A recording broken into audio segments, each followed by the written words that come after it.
안녕하세요, 여러분. 한국어로 누군가랑 정말 좀 깊이 있는 대화를 나눠보고 싶으신가요? 그냥 안녕하세요 하고 끝나는 사이 말고요. 진짜 관계를 만들어가는 그 대화 속에 숨겨진 규칙들. 오늘 저랑 같이 한번 제대로 파헤쳐 보자고요. 이거 진짜 한국어 배우다 보면 누구나 한 번쯤은 겪는 상황이죠. 안녕하세요까지는 자신 있게 했는데 그 다음엔 무슨 말을 해야 할지 머리가 하얘지는 경험 다들 있으시죠? 이게 근데 단순히 단어를 몰라서 그런 게 아니거든요. 바로 한국 대화에만 있는 아주 독특한 문화적인 맥락, 그것 때문이에요. 네, 맞아요. 정말 한국어에서는요, 무엇을 말하느냐보다 어떻게 말하는지가 훨씬 더 중요해요. 아마 영어가 모국어이신 분들한테는 이게 좀 낯설게 들릴 수도 있는데, 사회적 문법이라고 하는 게 대화의 모든 걸 결정해 버리거든요. 자, 그럼 지금부터 이 비밀스러운 문법의 열쇠를 저랑 같이 찾아볼까요? 자, 그럼 우리 오늘 어떤 순서로 이 비밀을 파헤쳐 볼까요? 우선 단순한 인사를 넘어서 왜 한국 사람들은 그렇게 나이를 궁금해하는지 그 이유부터 알아볼 거예요.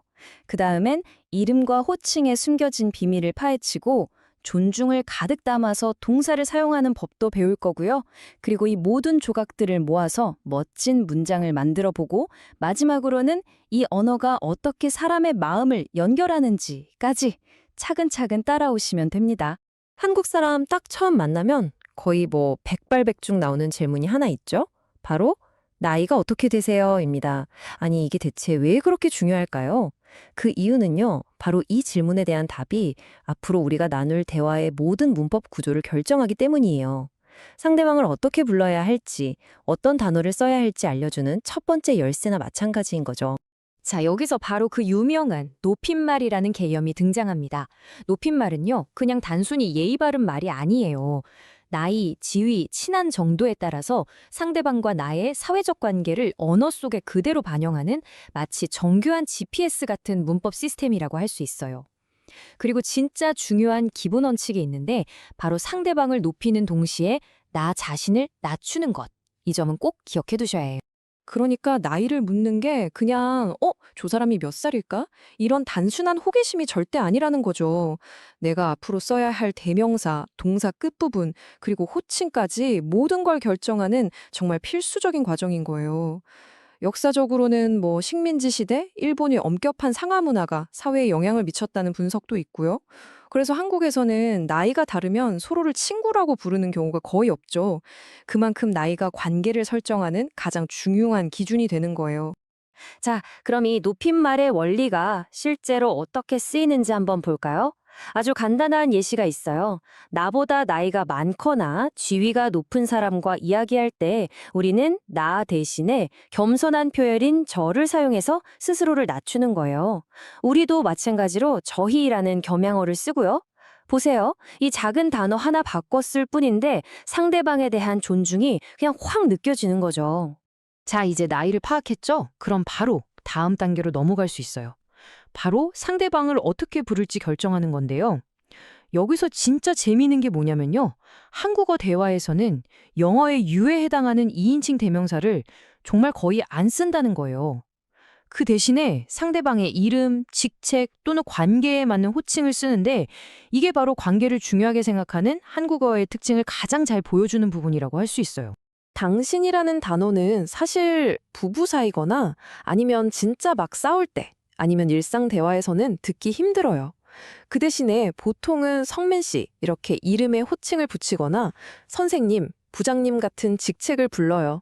심지어는 가족이 아닌데도 언니, 형 같은 가족 호칭을 쓰면서 친밀감이랑 존중을 동시에 표현하기도 하죠.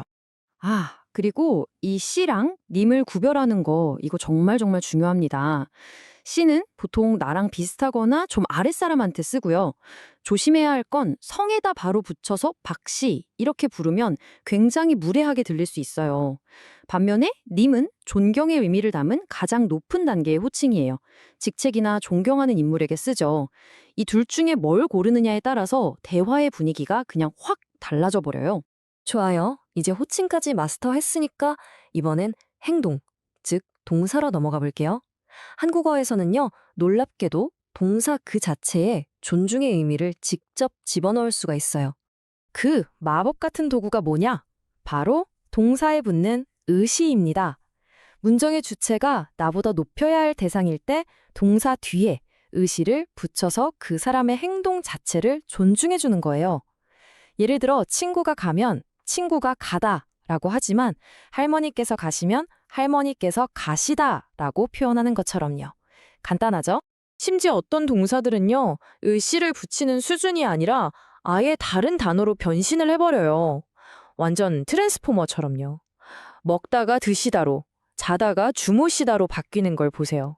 이건 그냥 외워야 할 단어가 아니라 일상적인 행동 하나하나에 존중을 담아 표현하는 문화가 언어에 얼마나 깊이 스며들어 있는지를 보여주는 강력한 증거인 셈이죠.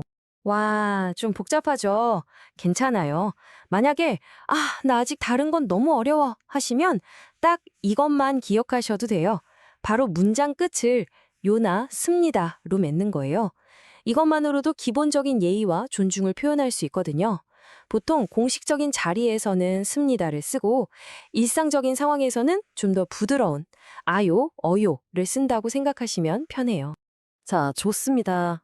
이제 우리가 지금까지 모은 이 모든 퍼즐 조각들을 한번 쫙 맞춰볼 시간이에요.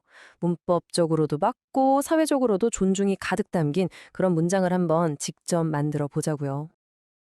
근데 완벽한 문장을 만들려면 마지막 퍼즐 조각이 하나 더 필요해요. 바로 목적격 조사, 을을인데요. 이 친구는 동사의 행동이 무엇을 향하는지 그 대상을 명확하게 콕 집어주는 아주 중요한 역할을 해요. 이거 쓰는 법은요, 진짜 쉬워요. 완전 간단합니다. 단어의 마지막 글자에 받침, 즉 자음이 있으면 을을 붙이고요. 책처럼요. 받침 없이 모음으로 끝나면 를 붙이면 돼요. 영화처럼요.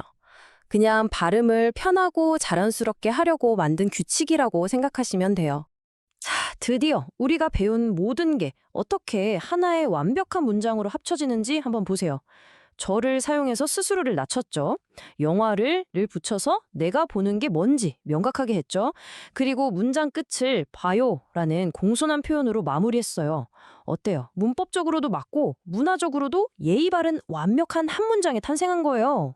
자, 지금까지 우리가 여러 가지 규칙들을 살펴봤잖아요. 근데 이게 그냥 딱딱한 문법 공부에서 끝나는 게 아니에요. 한국에서 누군가와 진짜 가까워지는데 이게 어떤 의미를 갖는지 한번 생각해 볼 필요가 있어요. 그러니까 진짜 중요한 핵심은 이거예요. 한국의 높임말 체계를 익힌다는 건 문법 전문가가 되려는 게 아니에요. 상대방을 배려하고 존중하는 사람이 되기 위한 거죠.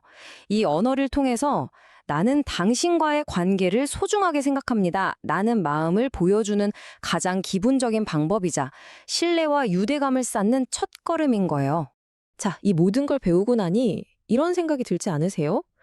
과연 문법이라는 게 그냥 지켜야 할 규칙들의 몽목일까요? 아니면 한 문화가 가장 소중하게 여기는 가치들이 그대로 녹아있는 거울 같은 걸까요? 결국 우리가 존중의 문법을 배운다는 건 단순히 언어를 배우는 걸 넘어서 그 문화 속에서 사람과 사람이 어떻게 마음으로 연결되는지를 이해하는 첫걸음이 아닐까요? You are doing great. Don't stop. Subscribe and watch the next video.